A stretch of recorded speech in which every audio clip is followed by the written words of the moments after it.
One person came and told me, while I was doing Dawah, one non-Muslim came and told me, mind your own business. What should I do? I told him, I gave him incidents. Suppose you and your family, along with your wife and a small kid of 4 years old, goes on a hill station for a holiday. While you're on the hill station, on the hill, when you and your wife are talking, your son, 4 years old, walks away from you and is walking towards the edge of the cliff of the mountain. By the time you realize, he is far away, you can hardly see him. But you say, Ahmad, be careful. But your voice cannot reach there. He's far away. You can see him. While your son is walking towards the edge of the cliff, there's the elderly gentleman standing at the edge of the cliff and admiring beauty. He looks at your son, he smiles, and he continues admiring beauty. You want to show, oh, mister, save my son. But your voice cannot reach there. Mister, save your son. Save my son, please. Voice cannot reach. The elderly gentleman looks at your son, smiles. He can see your son walking towards the edge of the cliff. After some time, your son falls over the cliff. When you go to that man and tell him, why didn't you save my son?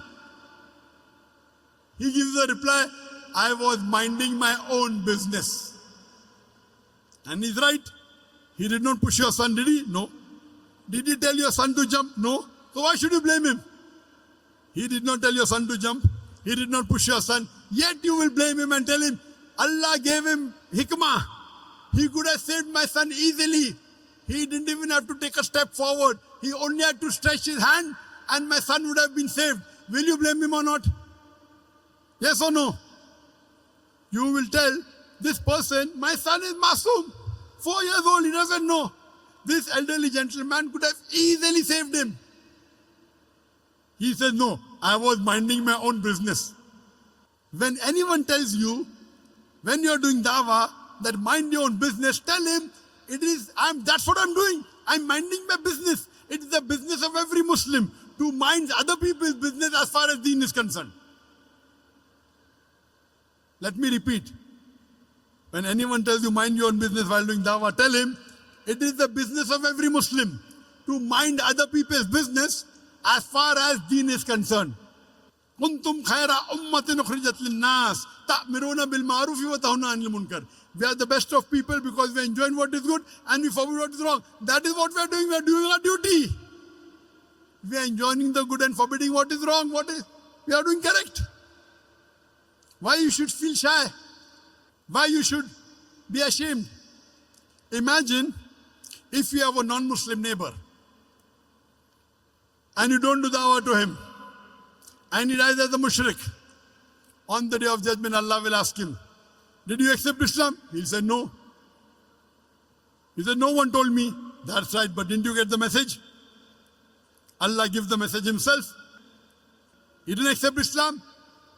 He'll go to hell. Allah will ask you, did you deliver the message to your non-Muslim neighbor? And if you say no, you will follow him. You will follow him because to deliver the message to the non-Muslim is fard. If you do not deliver the message to your non-Muslim neighbor, you will follow him and you will also go to hell. Allah subhanahu wa ta'ala says in Surah Al-Asr, chapter number 103, verse number 1 to 3, the criteria to go to Jannah. Rahe Nijat, the way to paradise. Allah says, Wal Asr. Innal insana lafi khusr. Illa alladhina amanu wa amilu salihati wa tawasaw bil haqqi wa tawasaw bis sabr. By the token of time, man is verily in a state of loss. Except those who have faith, those who have righteous deed, those who exhort people to truth, and those who exhort people to patience and perseverance. There are minimum 4 criteria required for any human being to go to Jannah. Number 1 is Iman, belief, faith. Number 2, Amal Salihat, righteous deed.